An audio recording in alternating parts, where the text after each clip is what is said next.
Hello friends, WhatsApp and कैसे हो आप सभी लोग। Welcome back with new energies on to our channel that's book talks with Tanesh. So guys, last episode में हमने ये सुना था कि अभिमन्यु युग को शैतानी शक्तियों के बारे में इंफॉर्मेशन दे रहा था और इसमें से हम ये समझते हैं कि रात के 3 बजे शैतानी शक्तियों के पावर्स बढ़ जाते हैं और वो हमारे आसपास मौजूद होते हैं और हमें ये समझ में आता है कि योग एक साइंटिफिक वाली बात करता है कि रात के वक्त हमें पसीने क्यों छूट जाते हैं और हम कैसे नींद में से उठ जाते हैं। ये सब आप हमारे प्रीवियस एपिसोड में सुन सकते हैं।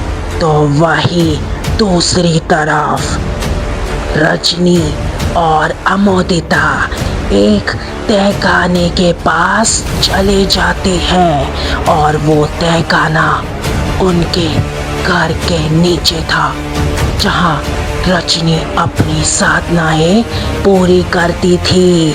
हमें ये भी पता चल जाता है कि ये तहखाना किसी अघोरी का था। हमें ये भी समझ आता है कि काले जादू जो भी करता है उसे सब कुछ हासिल होता है और वही रजनी को ये तहखाना उसके सपने में दिखा था। लास्ट में हमें ये समझ में आता है कि जो सौदाइन होते हैं उनके बाएं पैर का अंगूठा नहीं होता और यह सेम अमोदिता ट्राई कर लेती है क्योंकि उसे भी एक सौदाइन बनना था ताकि वो युग पर काला जादू कर सके और अपने वश में ला सके। तो गाइस, क्या होगा आगे की कहानी में? क्या वाकई में अमोदिता काले जादू करने में पास होती है या फिर? तो यही डिस्कवर करने के लिए चलिए हमारे साथ उसी दौर में जहाँ से इसकी शुरुआत हुई थी। तो फ्रेंड्स, आइए सुनते हैं हमारा 25th चैप्टर ऑफ यक्षिणी एक राज। चैप्टर 25 टोटका। इस तरफ युग और अभिमन्यु ग्रेवयार्ड कोठी के अंदर झूमर के नीचे खड़े हुए थे। दोनों ही डरे हुए लग रहे थे। दोनों के माथे पर बड़ी बड़ी पसीने की बूंदें थी। लेजर लाइट जलते जलते उन दोनों के नजदीक आने लग गई थी। युग डरते हुए कहता है,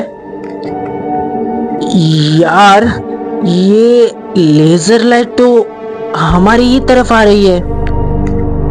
अभिमन्यु अपनी आंखें फाड़ते हुए कहता है, लेजर लाइट नहीं युग, यक्षिणी यक्षिणी हमारे पास आ रही है। लेजर लाइट सीढ़ियों से जलते हुए युग और अभिमन्यु के पास पहुंचने ही वाली थी कि तभी वह लेजर लाइट उनके पास न जाकर सीधे ग्रेवयार्ड कोठी के मेन दरवाजे के पास जलने लग जाती है। लेजर लाइट वहीं पर रुक गई थी और बार बार बंद चालू हो रही थी। युग अभिमन्यु का हाथ हिलाते हुए कहता है, अभिमन्यु, ये तेरी लेजर लाइट खराब हो गई है क्या?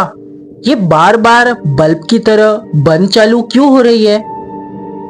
अभिमन्यु लेजर लाइट को देखते हुए कहता है, यार, मेरी लेजर लाइट खराब नहीं हुई है, बल्कि यक्षिनी बार बार उसी जगह मूवमेंट कर रही है।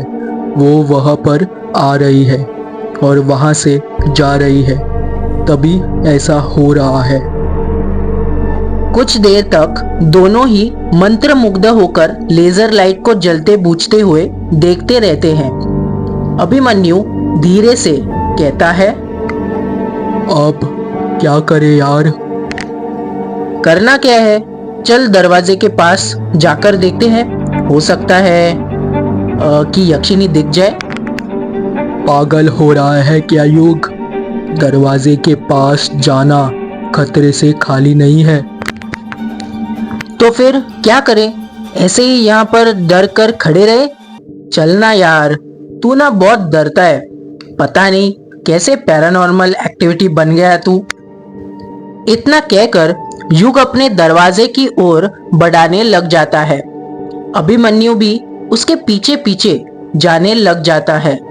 वह दोनों दरवाजे के पास पहुंचने ही वाले थे कि लेजर लाइट जलना बंद हो जाती है। कोठी में फिर एक बार अंधेरा छा जाता है, पर अभिमन्यु और युग के हाथों में मोमबत्ती थी, जिस कारण उन्हें आसपास की कुछ चीजें दिखाई दे रही थी।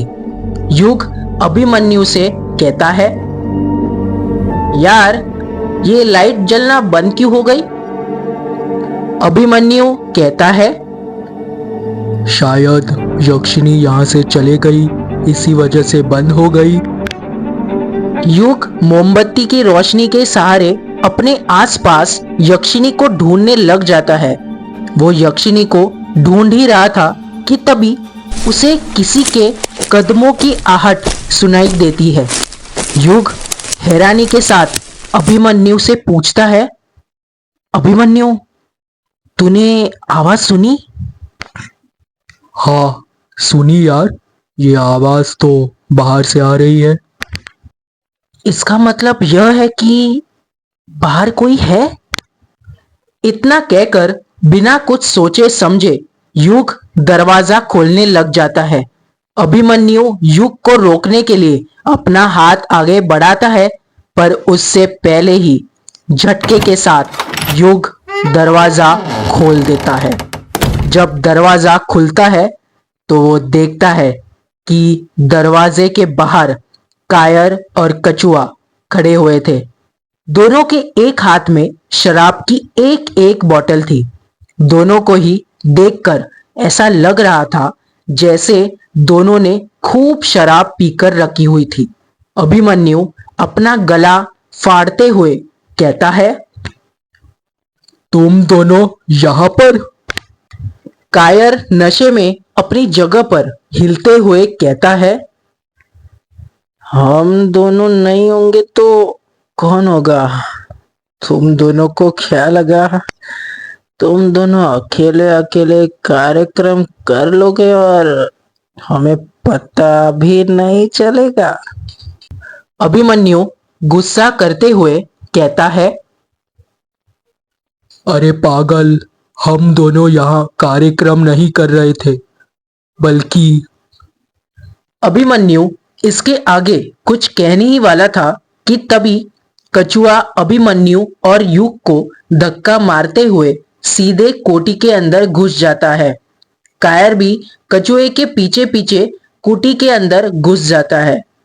जब वो देखता है कि कोठी के अंदर अंधेरा है तो हैरानी के साथ कहता है, ये तुम दोनों ने कोठी के अंदर इतना अंधेरा क्यों करके रखा हुआ है?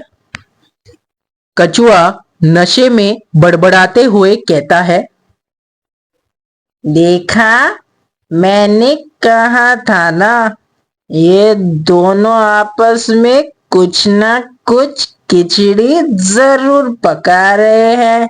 ये उसी का। कछुआ ने इतना ही कहा था कि तभी ग्रीन लाइट लेजर वापस से जलने लग जाती है। एक ही वक्त में लेजर लाइट ग्रेवयार्ड कोठी के अलग अलग हिस्से में जल रही थी। कभी वो रूम नंबर 666 के पास जल रही थी, तो कभी सीढ़ियों पर, तो कभी हॉल में लगे झूमर के नीचे। कछुआ अपनी आंखें मलते हुए कहता है, ये लाइट को क्या हो गया? ये ग्रीन कैसे जल रही है? सुबह तक तो ठीक थी। कहीं मेरी आंखों तो खराब नहीं हो गई या फिर मैंने ज्यादा पी ली है? युग और अभिमन्यु के समझ नहीं आ रहा था कि लेजर लाइट एक ही वक्त में दो तीन जगह एक साथ कैसे जल सकती थी। अचानक से कोठी की सारी लाइटें चालू हो जाती है और कोठी में उजाला हो जाता है। युग और अभिमन्यु की आंखें चमक जाती है और जब उनकी नजरें कोठी में लगे लाइट के स्विच बोर्ड के पास पड़ती है तो वो देखते हैं कि वहां पर कायर खड़ा हुआ था जिसने लाइट का स्विच ऑन कर दिया था। कायर नशे में कहता है, ये कमीने युग और अभिमन्यु ने लाइट बंद करके रखी थी। उसी के कारण ऐसा लग रहा था। साले बिजली का बिल बचा रहे थे। कछुआ कहता है, ये दोनों तो है ही कंजूस। अच्छा हुआ तूने लाइट ऑन कर दी, वरना मैं अंधेरे में पैक कैसे बनाता? अगर शराब गिर जाती तो? वैसे ही बहुत महंगी है, मैं नुकसान नहीं उठा सकता। इतना कहकर कछुआ झूमर के नीचे बैठ जाता है। कायर भी उसके पास जाकर बैठ जाता है। युग और अभिमन्यु वहीं पर खड़े हुए थे और कायर कछुए को नौटंकी करते हुए देख रहे थे। युग को कायर और कछुए पर बहुत गुस्सा आ रही थी, पर दोस्त होने के कारण वो उन दोनों को कुछ नहीं बोल पा रहा था। उसका मन तो कर रहा था कि वो उन दोनों को वहां से भगा दे, पर दोस्ती की खातिर वो चुप था। कायर अभिमन्यु को देखते हुए कहता है, अरे अभिमन्यु, तू खड़ा क्या है? आ नीचे बैठ ना। महफिल सजाता है, रंग जमाते हैं और जिंदगी के गम बुलाते हैं। ये शराब ही तो है जिससे पीने के बाद सारे दर्द कम हो जाते हैं। अभिमन्यु कायर को मना करते हुए कहता है, आज मंगलवार है और मैं मंगलवार के दिन नहीं पीता। और वैसे भी तूने सुना नहीं है क्या? नशा शराब में होता है तो नाचती बोतल। नशा शराब में नहीं, इंसान के अंदर होता है। कछुआ मुंह बनाते हुए धीरे धीरे कहता है, क्या कहा तूने? तू मंगलवार के दिन नहीं पीता? तू क्या बजरंग बली का भक्त है क्या, जो मंगलवार को नहीं पीता? भक्त तो नहीं, पर जिंदगी के कुछ उसूल है मेरे। तुम्हारी तरह नहीं कि जब जेब भारी हुई कि चले ठेके पर जेब खाली करने। कायर अपनी शर्ट के अंदर से डिस्पोजल निकालता है और फर्श पर रखते हुए कहता है, यार कछुए, तू इस अभिमन्यु को छोड़ना और जल्दी जल्दी पैक बना। इसे पीकर मेरे अंदर की आग को बुझाने दे। कछुआ शराब की बोतल का ढक्कन खोलते हुए कहता है, अरे अभी बनाता हूं ना, 2 मिनट। इतना कहकर कछुआ दोनों डिस्पोजल में शराब डालने लग जाता है। डिस्पोजल में उसने शराब तो डाल दी थी, पर पानी उसे नहीं मिल रहा था। कछुआ अपने सिर पर हाथ रखते हुए कहता है, अरे पानी की बोतल तो मैं वही दुकान पर भूल आया। कायर कछुए पर चिढ़ते हुए कहता है, तू ना कछुआ एक काम ढंग से नहीं करता है, सब कुछ भूल जाता है। अरे तू चिल्ला क्यों रहा है यार, पानी तो हमें यही मिल जाएगा। अरे जा युग, जरा पानी लेकर आना। युग गुस्से से कछुए को घूरने लग जाता है। कछुआ हंसते हुए कहता है, अरे क्यों रहा है, तेरी आंखों का पानी थोड़ी मांगा है। अंदर जा और पानी लेकर आ। युग गुस्से से कहता है, मैं नहीं ला रहा पानी, जिसे पीना है वो खुद किचन में जाए और लेकर आए। अभिमन्यु युग को समझाते हुए कहता है, युग, मैं समझ रहा हूँ तुझे बहुत गुस्सा आ रहा है ना इन दोनों पर। मुझे भी आ रहा है, पर क्या करे, ये तो अपने बचपन के दोस्त ही है ना। देख, ये दोनों बहुत नशे में हैं, तो इन्हें समझाने का कुछ फायदा नहीं। ऐसा कर, जल्दी पानी लाकर दे दे इन्हें। जितनी जल्दी ये पिएंगे, इन्हें चढ़ेगी और ये सोएंगे, उतनी ही जल्दी हम वापस से अपना काम आगे जारी रख सकते हैं। युग कुछ कहता है उससे पहले कछुआ बड़बड़ाते हुए कहता है, अरे पानी पानी पानी कहाँ है, पानी हमको चाहिए, पानी पानी। अभिमन्यु चिढ़ते हुए कहता है, अरे हाँ बाबा, ला रहा हूँ पानी, चिल्ला क्यों रहा है। युग, तुझे नहीं लाना पानी, मत ला, मैं ही लाकर दे देता हूँ इन्हें। इतना कहकर अभिमन्यु किचन की ओर जाने लग जाता है। उसके जाने के बाद युग को जितनी गाली आती थी वो सारी मन ही मन कायर और कछुए को देने लग गया। अभिमन्यु को गए हुए अभी कुछ ही देर हुई थी कि तभी उसकी आवाज सुनाई देती है। अरे युग, जरा यहाँ पर आना। अब क्या है यार, तू पानी भी अकेले नहीं ला सकता क्या? इतना कहकर युग अपने कदम किचन की ओर बढ़ाने लग जाता है।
इस तरफ तहखाने के अंदर अमोदिता और रजनी बैठे हुए थे।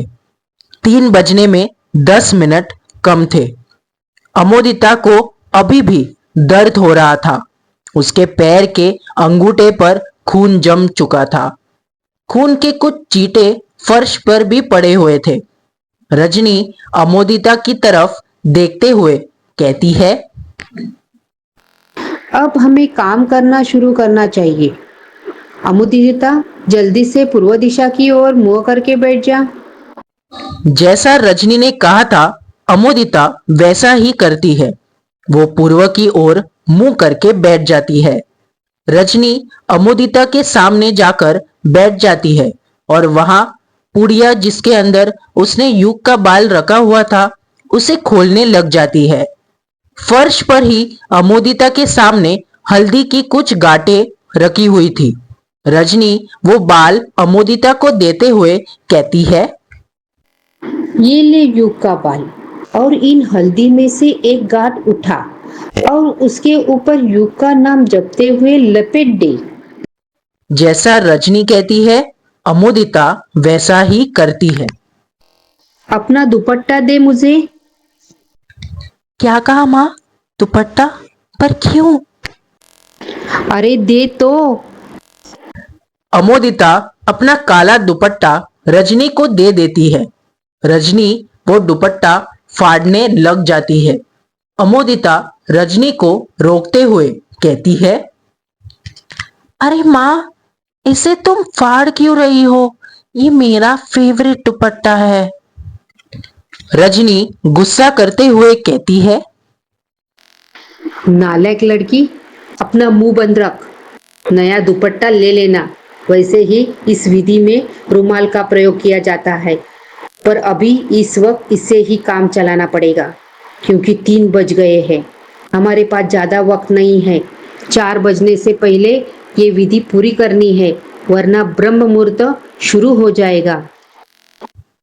क्यों माँ? ब्रह्म मुहूर्त शुरू हो गया तो कुछ हो जाएगा क्या? होगा तो कुछ नहीं, पर वे दैवी शक्तियों का समय होता है। याद रख, 3 से 4 के बीच शैतानी शक्तियों का वक्त होता है और 4 से 5 में दैवी। और बाकी का समय? बाकी के समय में दोनों शक्तियां समान होती है। इतना कहकर रजनी अमोदिता के दुपट्टे में से उसका एक छोटा सा टुकड़ा फाड़ लेती है और अमोदिता को देते हुए कहती है, ये ले, इसके अंदर अब तू हल्दी की गद लपेट दे जिसमें तूने युग का बाल लपेटा है। जैसा रजनी ने कहा था अमोदिता ने सब कुछ वैसे ही किया। रजनी अपनी बात को आगे जारी रखते हुए कहती है, देख, वैसे तो एक आम लड़की को इस गत को 21 दिनों अपने सिरहाने में रखकर सोना पड़ता है और रोज वशीकरण का मंत्र जाप करना पड़ता है। उसके बाद किसी चौराहे पर जाकर इसे फेंकना पड़ता है। पर तू एक सौदाइन है, इसका तुझे फायदा ही मिलेगा।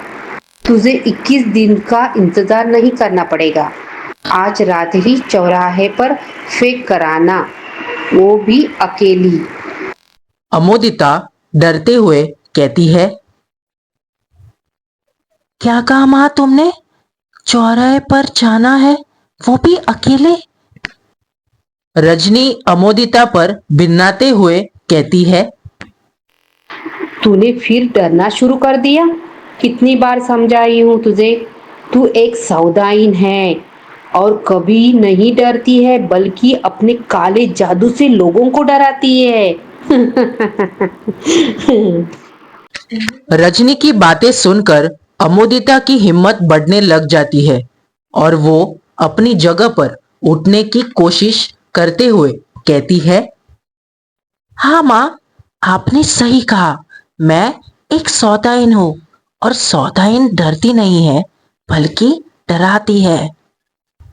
अमोदिता के अंगूठे में बहुत दर्द हो रहा था, पर फिर भी युग को अपने वश में करने के लिए वो अपनी पूरी ताकत लगा देती है और खड़ी हो जाती है। रजनी भी अपनी जगह पर खड़े होते हुए कहती है, चौराहे पर तुझे 3 बार यह मंत्र बोलना है। ओम नमो महायक्षि मम वशी सह स्वाहा। मंत्र याद रखना, भूल मत, समझी? हाँ माँ, याद रखूंगी। ओम नमो महायक्षी मम वशी स स्वाहा। रजनी और अमोदिता तहखाने में से बाहर निकलते हैं और चुपके से हवेली के बाहर निकल जाते हैं। रजनी हवेली के गेट पर ही रुक जाती है और कहती है, तेरा और मेरा साथ यही तक था। अब यहाँ से तेरा ही सफर अकेला शुरू होता है। अब इस काम को तुझे ही अंजाम देना है। और याद रखना, चौराहे पर पोटली फेंकने के बाद कुछ भी हो जाए, पीछे मुड़कर मत देखना, सीधे घर पर वापस आना। अमोदिता गहरी सांस लेते हुए कहती है, अगर माँ पीछे मुड़कर देख लिया तो क्या होगा? तो ये टूट के टूट जाएगा। और ये भी हो सकता है कि तू एक नई बला अपने साथ ले आए, समझ। अब ज्यादा सवाल मत कर, जल्दी जा, वक्त कम है। अमोदिता लंगड़ाते लंगड़ाते वहां से जाने लग जाती है। रजनी वही हवेली के दरवाजे पर खड़ी रहती है। 20 मिनट्स बाद अमोदिता वापस आ जाती है। जैसे ही अमोदिता वापस आती है, रजनी बौखलाहट के साथ पूछती है, क्या हुआ? काम को अंजाम दे दिया? कोई दिक्कत तो नहीं आई? अमोदिता हिचकिचाते हुए कहती है, हाँ माँ, दे दिया, कोई दिक्कत नहीं आई। रजनी खुश होते हुए कहती है, शाबाश, मुझे तुझसे यही उम्मीद थी। अब तू बस कल सुबह का इंतजार कर, देखना युग तेरे नाम की माला कैसे जपता है। हाँ माँ, अब मुझे भी सुबह का ही इंतजार है। अमोदिता और रजनी दोनों अपने अपने कमरे में सोने चले जाते हैं।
इस तरफ जब युग किचन में अभिमन्यु के पास पहुंचता है तो चिढ़ते हुए कहता है, क्या है यार अभिमन्यु, अब तो पानी भी अकेले नहीं ला सकता क्या? अभिमन्यु मटके पर का ढक्कन हटाते हुए कहता है, यार, पानी तो तब लाऊंगा ना जब मटके के अंदर पानी हो। ये तो खाली पड़ा हुआ है। युग अपने सिर पर हाथ रखते हुए कहता है, अरे शिट, मैंने सोचा था शाम को पानी भर लूंगा, पर ग्रेवयार्ड कोठी में लेजर लाइट लगाने के चक्कर में भरना भूल गया। तो फिर क्या करे?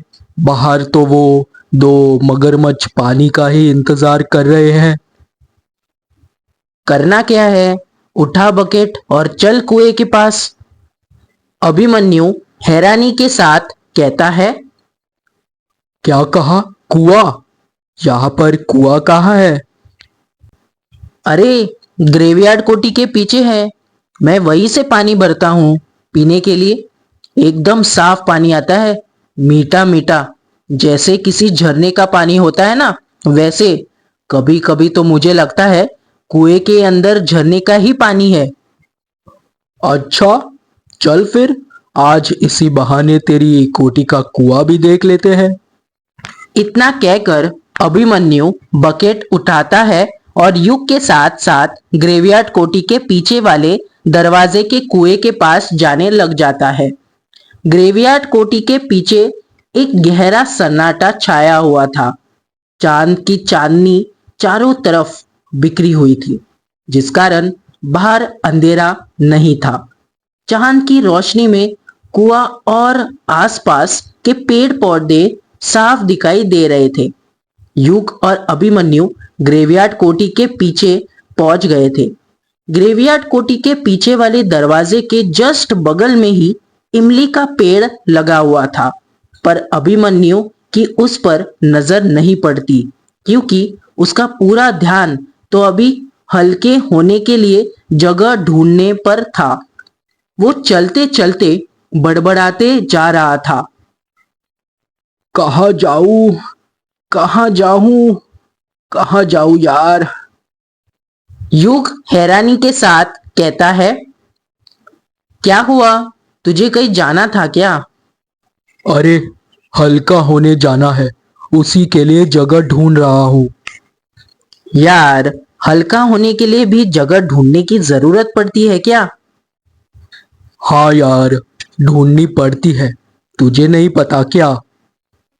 क्या नहीं पता? यही कि हर जगह पेशाब नहीं करना चाहिए, सुनसान जगह और पेड़ के नीचे तो कतई नहीं। युग हैरानी के साथ पूछता है, क्यों? सदियों से है पुरानी ये है यक्षिणी की कहानी। यक्षिणी एक आग है, यक्षिणी तेरा ख्वाब है।